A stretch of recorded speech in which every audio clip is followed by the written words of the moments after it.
Na, honnan emlékszel? A környezetismeret tankönyvből, vagy természetismeret, most már természetismeret tankönyvnek hívják, abban emlékszem ilyen ábrákra. Nem? Ez egy ilyen ábra. Hát én nem mondom, hogy most mire emlékszem, így ahogy nézem ezeket, és mely tantárgyat tudnám felhozni, de akkor abban ez nem volt benne. Na, Megyeri Szabolcsot, Kertész köszöntjük nagyon szeretettel, és hát milyen növényt láttuk itt? Igen, tehát itt a buxusból kinézni. A buxusból, igen, tehát hogy amariliszeket láttunk, és hát próbáltam sokfélét hozni, tehát ugye ugyanaz a növény. Igen. Tehát ugye ez ugyanaz a növény, csak különböző fejlődési fázisban. Egyébként akkor visszatérve a biológia tankönyvekbe, igen, valóban annak innen az általános iskolába kellett ugye ilyet, akinek volt szerencséje osztályba járni, kellett ugye ilyet hajtatni. Azonban rögtön itt akkor hívjuk fel a figyelmet arra, hogy a növénynek a legtöbb része az mérgező, tehát ez egy kisgyerekes családokban óvatosan, vagy pedig magasra kell feltenni. Szuper. Talán nem halálos, de azért elég komoly. Talán nem halálos. Hát igen, mert ugye ismerünk. De mi a szára, a levele? Igen, a virága, tehát igen, de vannak benne olyan anyagok, és akkor hát egészen ilyen szélsőséges, tehát ilyen gyomorbélváltalmakat okoz, de adott esetben ilyen légzésbénulás is. De most nyilván nem menjünk el ilyen drámai irányokba. Amúgy ez nagyon jó, hogy elmondtad, mert azért én látom ugye gyakorló apukaként, hogy bizony, ami azért elérhető magasságban van, előfordul, hogy letépkedik a levelét, és bizony előszeretettel rákcsálják. Meg nagyon szép, tehát hogy még vonzza is a tekintetet, mennek oda rá a gyerekek. És hát a gyereknevelés az erről szól, hogy amiről azt gondoltad, hogy na azt biztos nem fogja leszedni, azt leszedi. Szóval amarilisszal azért úgy óvatosabban, és hogy egyébként is hát szóval nem az a tipikus játékos növény, hogy akkor ezt most akkor nem tudom, lehet elbújócskázni, mint kint a kertbe, vagy a növények mögött. Tehát ez úgy alapvetően úgy mindent a szemnek, semmit a kéznek, tehát hogy úgy azért érdemes vele, hogy óvatosan bánni, tehát a kisgyerekesekkel különösen. A mérgezéssel kapcsolatban, hogy ugye vannak olyan növények is, hogyha a szobában tartjuk őket, akkor akár még az illatuk is nagy dózisban mérgező lehet, vagy hát ha nem is mérgező, mondjuk most pont a napokban több helyre vittem liliomot, és ugye azt tudjuk, hogy kis helyre azért azt bezárjuk, mondjuk valakinek vagy eszébe jutna, hogy a hálószobájába, hát azért nem gondolom, hogy mérgező, de az biztos, hogy kómásan fog, bódítóan fog felébredni másnap, tehát azért ezekkel persze, hogy óvatosan kell bánni. De az amarilisszal is vigyázzon?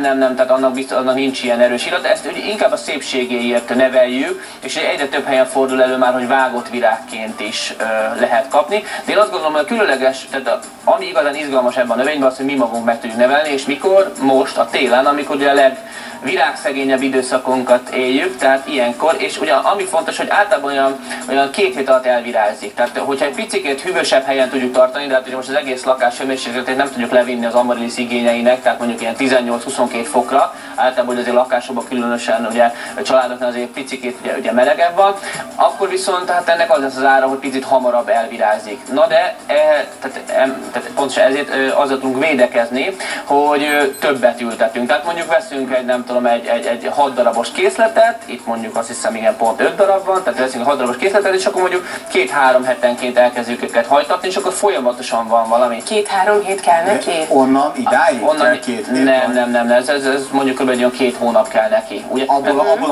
az állapotból, igen, vagy még, hát ez sok mindentől függ. Akkor ebből az állapotból kell kb. 2 hét, ugye? Körülbelül 2 hét. Tehát igazából az a lényeg, hogy olyan 2-3 hetet érdemes hagyni, mert ugye azt mondjuk, hogy 2-3 hétig virágzik, jó esetben, adott esetben ez még lemehet 10-14 napra, hogyha nagyon meleg van, és akkor, amikor ez levirágzott, hogy pont akkor jöjjön a következő. Tehát, hogy ez igazából így folyamatos legyen az utánpótlás. Ugye maga az amarilisz, ugye az annyiból izgalmas, hogy kicsit olyan, mint a tavaszi hagymások, ugye szeptemberben elültetjük, és akkor márciusban kihajt a kertbe. Na igen, de ugye mi van a lakásban bent télen, és hát ezzel nagyon jól lehet játszani, és akinek van erkély, vagy kertje, az ki tudja utána tavasszal tenni a kertbe, ott tavasszal, nyáron egy picit egy ilyen visszahúzódottabb időszakát éli maga a növény, és akkor egy olyan 2 hónapra ki kell venni, ugye kicsit így meg kell is szállítani, ugye szokták mondani, ennek ugye részletesen a lépéseket ugye interneten több oldalon is el lehet olvasni, és akkor utána újra meg lehet hajtatni, és akár sok-sok éven keresztül minden télen elő lehet venni az amarilisz hagymát. Azt az 1 darab hagymát, és ugye ami még ugye izgalmasabb a történet, hogy nagyon sokféle szín van. Tehát itt ezek ugye pont pirosak lesznek, ez pedig pont fehér, ez a kinyírt, hogy és De ezt hagyma állapotban még nem látjuk. Hát nem, de rá van írva. Rá van írva. Nagyon cselesek ráírják. Ráírják, lefényképezik, tehát ezt lehet. És hát a kertbarátok olyanok, hogy aki egyszer szerelembe esett az Amaryllis alatt, utána ezt szeretné, és minél többet. Én gyerekkoromban nagyon sokat, amikor jobban ráértem ezzel foglalkozni, akkor nagyon sok Amaryllis-em volt. Nem egy olcsó dolog, tehát mondjuk azért így 1000 forintokban mérhető egy hagyma, de hogyha az ember egyszer beszerzi, és utána megtanulja a jó gazda gondosságával, hogy hogyan kell rá vigyázni, akkor hosszú éveken keresztül fantasztikus virágpompába töltheti el a téli napjait. Olyan... Ez a növény ugye igazából nem is az Amaryllis nevet viseli.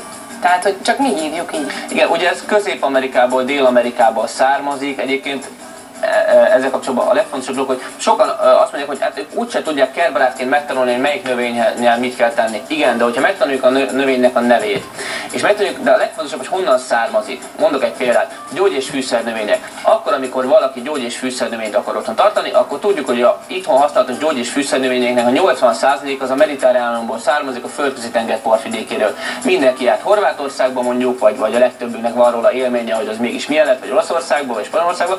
Na tudjuk, hogy ott ugye kicsit páradúsabb, bár melegebb van, enyhébb a tél. Na, hogyha ezeket összerakjuk, persze aztán most a kihívás, hogy ezt itthon a száraz kontinentális klímán hogy tudjuk megoldani, de mégis lehet erre kísérleteket tenni, vagy mondjuk például hogy a fügét, hogy ugye azzal védekezünk, hogy mondjuk a déli oldalra tesszük. Tehát, hogy igazából amikor megtanuljuk, hogy valami honnan származik, akkor utána már, ha be tudjuk azonosítani a növényt, akkor nagyon sok mindent a gondozásával kapcsolatban helyesen fogunk tudni elvégezni. Ugye többször említetted, hogy a gondozás pontosságát, és az, hogy egy hagymával akár ugye évekig el lehet úgymond játszani, bent teleltetni, kint ugye a kertbe utána ki lehet tenni tavasszal, de hogyan kell gondozni? Tehát fontos, hogy milyen talajban van, kell-e tápanyagokat, vagy tápszert tenni rá? Vagy déli oldalra, vagy hova? Milyen gyakran kell öntözni? Tehát ezt igazából egy világos helyre kell tenni, hogyha ilyen félig világos csak mondjuk konyhánk, akkor mindig forgassuk, tehát ezt lehet forgatni, ugye nem úgy, mint a karácsonyi kaktusz, tudjátok, azt hozzá a karácsonyfát. Nem a karácsonyi kaktusz. Így kell gondolom forgatni. Igen,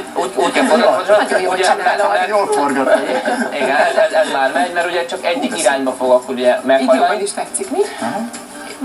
És egyébként pedig, hogyha mondjuk több száron hoz virágot, akkor pedig nyugodtan egy ilyen szalaggal össze lehet őket ugye kötni. Na most amire figyelni kell, hogy az összes hagymásra érvényes, hogy laza földbe, hát virágföldbe, vagy valamilyen komposztos, tőzeges földbe tegyük, és ez mindenképpen jó víz- és levegőháztartásra legyen. Na most egy ilyen Amaryllis hagymát azt mondjuk egy héten mondjuk kétszer elég megöntözni, arra figyeljünk oda, de egyébként ezek ilyen általános szabályok, én a szobanövényeknél is szeretem ezt alkalmazni, hogy megöntözzük, felhasználja a vizet, egy picikét megszárad, és akkor utána újra megöntözzük.